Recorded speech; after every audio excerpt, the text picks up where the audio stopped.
Assalamualaikum warahmatullahi wabarakatuh. Nah, perkenalkan nama saya Muhammad Rafiq Tanjung. Saya dari mahasiswa Fakultas Agama Islam, jurusan Pendidikan Agama Islam, Universitas Muslim Nusantara Al-Wasliyah. Jadi di sini saya akan mempresentasikan hasil media pembelajaran saya, yaitu tentang 10 nama malaikat beserta tugasnya. Sebelum itu kita harus tahu apa pengertian malaikat. Malaikat itu adalah makhluk ciptaan Allah yang diciptakan dari nur atau cahaya. Mereka senantiasa taat beribadah kepada Allah, tidak memiliki hawa nafsu, tidak berjenis kelamin, dan juga mereka selalu taat kepada Allah serta melaksanakan apa yang diperintahkan oleh Allah Subhanahu wa taala. Baiklah, di sini kita akan membahas rukun iman yang kedua sebenarnya, yaitu iman kepada malaikat-malaikat. Jadi di sini umat Islam harus meyakini bahwasanya 10 nama malaikat yang wajib kita ketahui. Yang pertama itu adalah malaikat Jibril. Tugasnya malaikat Jibril adalah menyampaikan wahyu. Yang kita tahu, malaikat Jibril ditugaskan Allah untuk menyampaikan wahyu kepada Nabi Muhammad SAW. Dan gitu, Allah menyampaikan wahyu kepada malaikat Jibril tidak langsung berjumpa dengan malaikat Jibril, tetapi langsung masuk ke dalam hati malaikat Jibril. Setelah itu disampaikan kepada Nabi Muhammad, karena malaikat Jibril saja tidak pernah jumpa sama Allah, tapi Nabi Muhammad langsung jumpa sama Allah pada saat Isra wal Mi'raj Nabi Muhammad SAW. Baiklah, yang kedua, malaikat Mikail. Malaikat Mikail tugasnya adalah memberi rezeki. Allah memerintahkan malaikat Mikail untuk memberikan rezeki kepada hamba-hambanya yang ada di bumi, seperti menurunkan hujan. Hujan itu sebenarnya rezeki. Dan juga rezeki-rezeki yang kita punya itu bukan hanya semestinya uang, tapi kita kesehatan, umur yang panjang, itu termasuk rezeki yang diberikan Allah kepada malaikat Mikail dan diberikan kepada kita. Baiklah, yang ketiga adalah malaikat Israfil. Tugasnya malaikat Israfil adalah meniup sangkakala nanti pada hari kiamat sebanyak 2 kali. Yang pertama adalah tiupan yang pertama itu mematikan seluruh makhluk yang ada di muka bumi. Setelah itu yang kedua, tiupan trompet sangkakala yang kedua adalah membangkitkan semua makhluk yang ada di bumi. Dan manusia pertama yang dibangkitkan oleh Allah adalah Nabi Muhammad SAW. Yang keempat adalah malaikat Israel. Malaikat Israel ini adalah tugasnya mencabut nyawa. Pada saat Nabi Muhammad itu naik ke langit didampingi malaikat Jibril, berpapasan dengan malaikat Israel. Karena malaikat Israel ini nggak pernah senyum. Setelah Nabi Muhammad itu melintas di depan malaikat Israel, malaikat Jibril bilang kepada malaikat Israel, "Ya Israel, engkau tidak tahu siapa yang melintas." Apa kata malaikat Israel? "Aku nggak tahu siapa yang melintas." Kata malaikat Jibril, "Yang melintas itu adalah kekasihnya Allah, Nabi Muhammad Rasulullah SAW." Dan pada saat itulah senyuman pertama malaikat Israel. Karena malaikat Israel ini nggak pernah senyum. Dan senyum pertamanya adalah ketika berpapasan dengan Nabi Muhammad SAW. Tidak mandang kaya, miskin, besar, kecil, jika diperintahkan Allah untuk mencabut nyawa tersebut, siapapun hambanya, maka malaikat Jibril akan mencabut nyawanya. Oke, yang kelima dan keenam ini sama, Munkar Nakir. 2 malaikat ini ditugaskan Allah untuk menanya manusia atau mayit yang ada di dalam kubur. Pertanyaannya tentang keyakinan kita di hidup di dunia ini.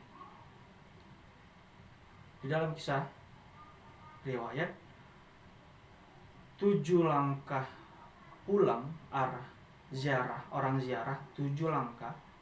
Mereka yang ziarah setelah memakamkan mayat tersebut, 7 langkah mereka pulang dari kuburan tersebut, maka disitulah manusia atau mayat yang di dalam kubur itu ditanya oleh malaikat munkar dan nakir. Oke, yang ke-7, malaikat raqib. Malaikat raqib itu tugasnya adalah mencatat amal baik. Tidak bisa kita bayangkan mencatat amal baik itu seberapa banyak perbuatan yang sudah kita buat. Perbuatan baik tidak mesti harus menunggu yang besar. Hal sekecil saja, jika berarti kebaikan, kita lakukan saja, nggak apa-apa. Jangan menunggu yang besar agar kita mendapatkan suatu kebaikan, kita nggak mengerjakan yang kecil. Jadi mulailah dari yang kecil baru yang kebesar. Jika kita nggak tahu ridhonya Allah itu dari hal kecil atau hal yang besar, bisa jadi ridhonya Allah itu terletak dari hal atau perbuatan kebaikan kita yang kecil. Jadi mulailah dari yang kecil. Oke, yang ke-8 adalah atid. Malaikat atid ini tugasnya mencatat amal buruk semua manusia. Perbuatan maksiat, misalnya contoh perbuatan-perbuatan yang merusak jiwa, merugikan orang lain sehingga orang lain menyumpahi kita, itu termasuk perbuatan yang buruk. Maka tugasnya malaikat atid adalah mencatat semua perbuatan buruk manusia. Malaikat Malik. Malaikat Malik itu tugasnya menjaga pintu neraka. Pada saat Nabi Muhammad berkunjung kepada neraka, disambut oleh malaikat Malik. Diceritakan malaikat Malik bahwasanya, ya Rasulullah, seperti inilah bentuk dan isinya pintu dan di dalam neraka. Seketika Rasulullah merasa khawatir dengan umatnya, apakah umatnya bakal selamat. Jika hal itu selamat, maka Nabi Muhammad sangat senang. Oke, yang terakhir malaikat Ridwan. Malaikat Ridwan adalah tugasnya menjaga pintu surga. Pintu surga dijaga oleh malaikat Ridwan. Dan surga adalah impian semua umat, terutama umat Islam. Kenapa? Lebih baik mendapatkan surga tingkatan paling rendah daripada kita masuk ke dalam neraka. Sebagai perumpamaan, kita bahas tentang neraka dan surga. Neraka itu mahal, surga itu murah.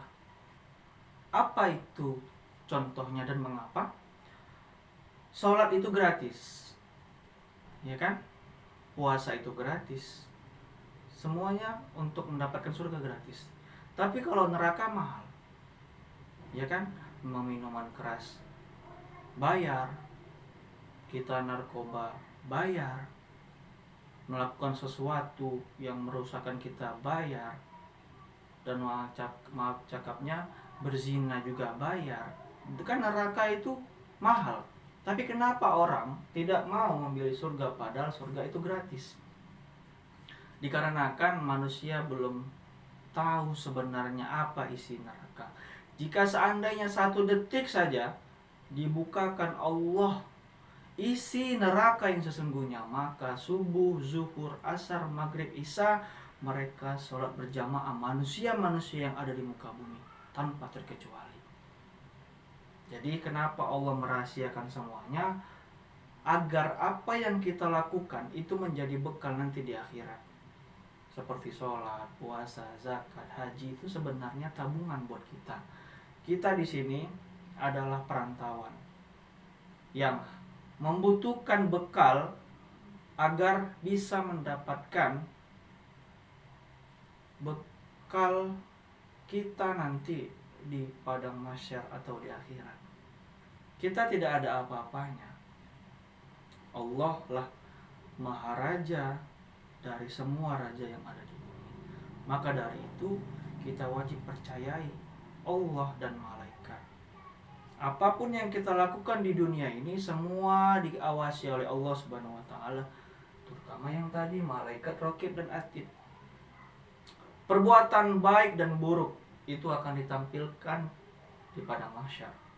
Dan malaikat Israel itu tidak pandang yang namanya kaya miskin, akan dicabut. Siapapun yang diperintahkan oleh Allah untuk dicabut nyawanya.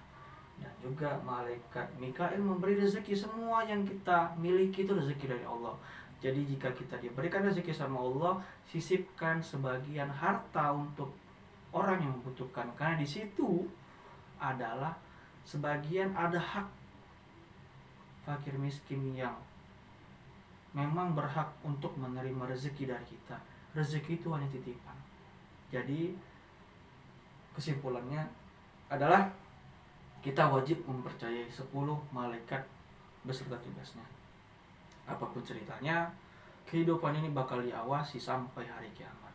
Semoga kita mendapatkan syafaatnya Nabi Muhammad Rasulullah SAW. Meskipun kita manusia yang tidak luput dari dosa, kita berdoa semoga apa yang kita lakukan, perbuatan baik,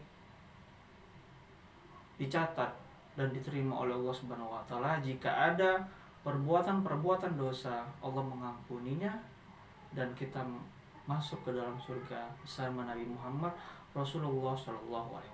Mungkin sekian saja video pembelajaran tentang 10 nama malaikat beserta tugasnya. Saya Muhammad Rafiq Tanjung.